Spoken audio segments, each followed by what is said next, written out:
Então, pessoal, parece que cada vez mais a Faria Lima está desembarcando do governo. Nós sabemos bem que boa parte do mercado financeiro nunca comprou esse barato, nunca acreditou no discurso do Lula, discurso entre aspas, porque o próprio Lula nunca se comprometeu com nada na campanha eleitoral. Algum setor ali da Faria Lima, do mercado financeiro, dessa galera da grana mesmo, aí dos investimentos e tudo mais, por algum motivo, tiraram da cachola deles, da cabeça deles, que o Lula teria algum tipo de comprometimento fiscal e que o Fernando Haddad teria autonomia total para lidar com a questão econômica no Brasil, o que é uma grande de uma balela. Agora eles voltam como o cão arrependido do Chaves, desembarcando do barco furado do PT, desse desgoverno aí, com aquela cara mais deslavada que a gente conhece. Para eles está ótimo, estão cheios da grana mesmo, o problema é para nós, para o povão que vai ter que arcar com as consequências desse desgoverno terrível que foi colocado de volta no poder muito por conta de gente como esses isentões aqui, que fizeram o L com gosto, sabe-se lá por qual motivo, com quais interesses espúrios, e agora, de forma completamente cínica, dizem que tá tudo errado, não era isso que a gente esperava. Façam-me o favor. Então vamos ver as opiniões de alguns caras do mercado financeiro, principalmente por conta aqui da realização desse fórum do Grupo Esfera. Aconteceu ontem, sábado, dia 8, estou gravando esse vídeo, no dia 9, e eu vou falar, meu amigo, parece que não sobrou ninguém do lado do Lula nessa história. Mas antes, não se esqueça, deixe o seu like e o seu comentário neste vídeo, se inscreva no meu canal se você ainda não for inscrito, considere se tornar membro patrocinador do meu trabalho, com valores a partir de R$ 1,99 por mês. Você me ajuda bastante dessa forma, pode ter certeza disso. Então, o pessoal aqui do site The Investor faz a citação dos principais nomes que já desembarcaram do governo Lula, do mercado financeiro, aquela galera do apoio ali e tudo mais, né? Teve as declarações aqui do Luiz Stuhlberger recentemente, as mais recentes aqui, só que ele se junta a vários outros que, em um momento ou outro, acabaram jogando a toalha. O primeiro foi o próprio Henrique Meirelles, que para mim nada me tira da cabeça que esse sujeito só apoiou o Lula achando que seria o ministro da Fazenda dele. Ele sabia o desastre que esse governo seria, mas ele queria um carguinho. Deu certo para Simone Tebet, não foi? Deu certo para Marina Silva. Apoiaram o Lula no segundo turno e conseguiram os seus carguinhos, estão lá até hoje. Então, Henrique Meirelles apostou nisso aí, acabou se ferrando e logo quando os sonhos idílicos dele foram frustrados pelo governo Lula, saiu fora aí, falou, jogou a toalha e disse boa sorte, né? Olha que coisa impressionante, e ele falou isso já em meados de novembro de 2022, ou seja, antes do Lula tomar posse. Então, realmente, para mim, ele foi o mais oportunista desses caras. Logo na sequência veio o Armínio Fraga, já gravei vídeos sobre ele aqui no canal, falando de como ele já mudou o discurso dele totalmente, continua preocupado apenas com questões políticas, falando que a direita vai voltar ao poder por conta dos erros do Lula e tudo mais, só que ele já assumiu publicamente que o Lula é um desastre total no momento brasileiro aqui, né? Então, além dele, o André Esteves, que é sócio da BTG Pactual, falou algo nesse sentido aí, inclusive tem um vídeo dele aqui pra gente ver, né?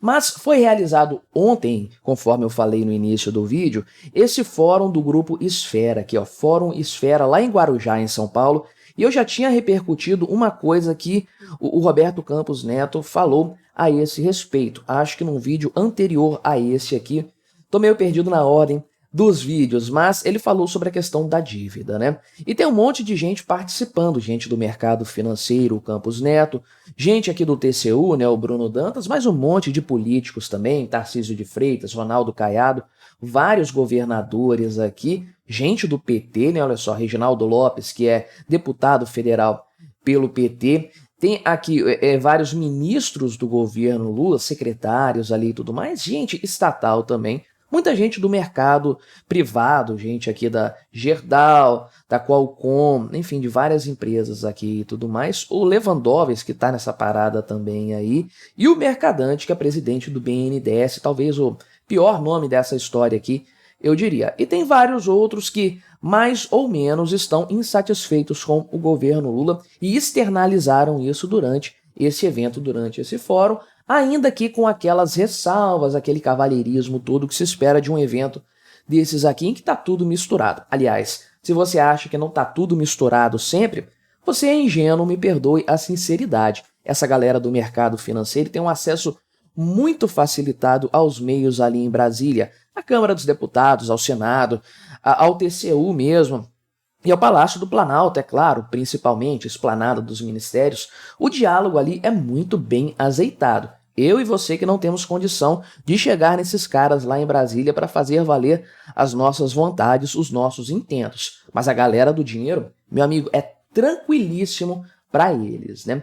Mas então, eu separei aqui 2 vídeos desse evento, o primeiro aqui do Rubens Ometo, e ele estava nesse evento aqui, inclusive falando em uma dessas oficinas, né? Tem várias oficinas aqui e tudo mais. Algumas pessoas falam, a dele foi Visões Gerais da Nação, junto com o Tarcísio de Freitas e o Bruno Dantas, né? E esse cara aqui é chairman, aqui, diretor, né? Do grupo COSAN. E tem também o citado André Esteves, do BTG Pactual, que discursou na questão, se eu não me engano, relativo aqui ao futuro, isso, da economia do Brasil, junto com o Mercadante. Colocaram o Campos Neto e o Mercadante na mesma mesa, meu amigo. O pessoal dá uma abusada de fato, né? Então vamos ouvir aqui o senhor Rubens Ometo primeiro. Fica tranquilo que eu acelerei o vídeo aqui em 2 vezes, não vamos precisar ficar ouvindo ele falar tanto isso aqui, da questão fiscal principalmente aí. Detalhe, esse empresário aqui, o Rubens Ometo, doou pessoalmente R$1 milhão ao PT durante a campanha presidencial passada. Então é um cara que fez o L com gosto, sem dúvidas, né? Então vamos ouvir o que ele está falando do governo Lula aqui. O posto fiscal foi lançado, eu não acreditei nele. Por quê? Porque ele é baseado na ideia de permitir aumentar as despesas na medida em que a receita aumentasse. Então é uma questão lógica. É claro que o governo trabalharia furiosamente para aumentar a receita e assim poder gastar mais. Esse arcabouço, ele reflete claramente a visão de alguém que quer fazer o governo gastar e não reduzir a sua dívida pública. Que, aliás,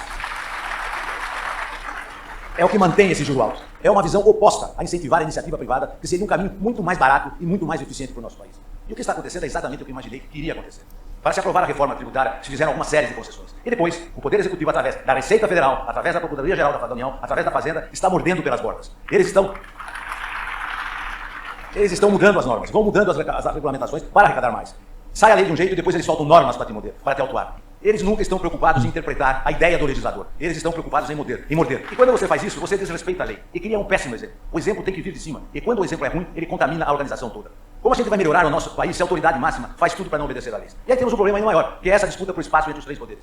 O executivo faz embargos auriculares no Poder Judiciário, falando, olha, se não decidir assim, o país está quebrado. E o judiciário às vezes se deixa influenciar por isso e começa a autuar em cima das empresas. Daí, o judiciário invade a área do legislativo, quem reage contra os dois. Fica um se metendo na área do outro. Temos que bater nesta tecla. O dinheiro na mão da iniciativa privada rende muito mais para o país do que na mão do governo. Quando eles fazem esse aumento de arrecadação, eles estão tirando dinheiro de quem trabalha com eficiência, de quem gera emprego, de quem produz, e passando para o Poder Executivo, que não tem essa habilidade. Claro que eu sou a favor de programas sociais, como a Bolsa Família e outros, quando são bem administrados. Eles fazem muito bem ao país e às pessoas menos favorecidas. Mas não dá para o governo pegar o dinheiro da iniciativa privada para querer administrar um Estado que nunca diminui de tamanho, só que cresce. Quando se fala de problemas dos juros altos, todo mundo fala dos problemas internacionais, dos juros nos Estados Unidos, que realmente atrapalham. Mas tem uma questão importante, que pouca gente fala, que é a nossa insegurança jurídica, que também encarece o dinheiro no Brasil. O custo de todas essas incertezas está ali na taxa de juros. Se o governo organizasse tudo isso e controlasse a questão fiscal, os juros cairiam pelos motivos certos, e aí esse país voltaria a crescer, voltaria a se desenvolver. E como vimos, aliás, no governo Lula 1. Então, né, o finalzinho aqui, a gente entendeu por que ele doou dinheiro para a campanha do PT. Por algum motivo ele achou que as coisas sairiam bem como lá atrás, quando obviamente a realidade é completamente oposta e principalmente o Lula não se comprometeu com nada disso aqui. Vamos lá, esse é o discurso mais liberal que nós já ouvimos aqui nesse tipo de evento em muitos anos, né? Falou de tudo o que tinha que ser falado aqui. Dinheiro rende na iniciativa privada, impostos atrapalham o crescimento da economia, pioram a situação. A taxa de juros não é motivada por questões arbitrárias, é uma resposta a vários problemas estruturais do Brasil. Eu sempre falo isso. A questão fiscal sendo a principal delas, mas também a insegurança jurídica, conforme ele colocou. Falou tudo certinho.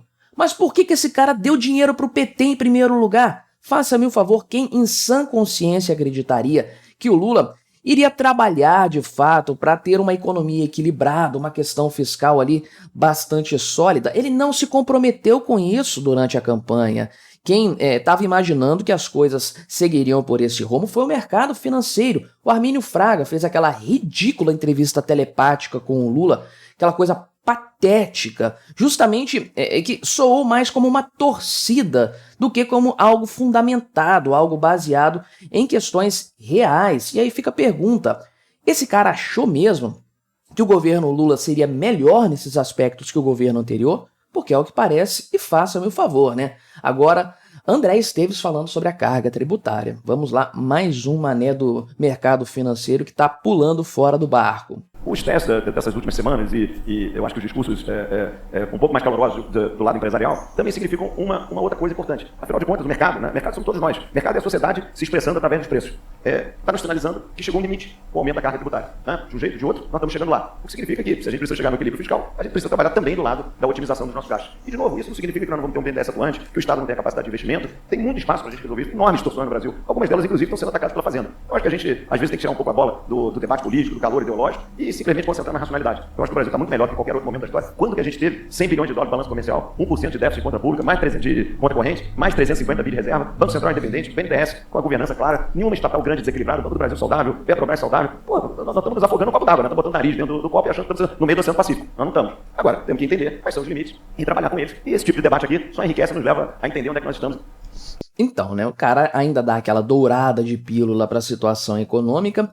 Deveria fazer questão de frisar que essa situação confortável que nós temos não se deve ao governo Lula, independência do Banco Central, isso é herança do governo anterior. Se temos uma questão que chegou equilibrada no governo Lula do ponto de vista fiscal, isso se deve ao teto de gastos das gestões anteriores. O Lula não queria nada disso, queria gastança, aumento de impostos e um Banco Central completamente de joelhos para ele. Então, se ainda temos isso, é a revelia do governo Lula, que tem trabalhado arduamente para aumentar a carga tributária e absolutamente tudo.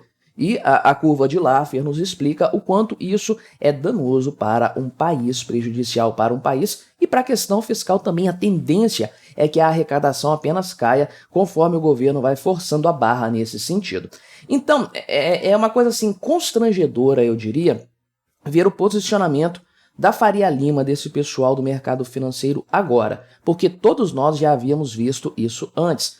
E esses caras, por definição, entendem mais do que nós a respeito disso. É o trabalho deles. Fizeram fortuna no mercado financeiro. Eles sabiam no buraco em que estavam metendo o Brasil e foram ainda assim por algum motivo que eu não consigo identificar. Agora que deu ruim, tá todo mundo saindo desse barco. Mas me diga aí o que você achou dessa história, colabore com o nosso debate, se inscreva no meu canal se você ainda não for inscrito e até a próxima.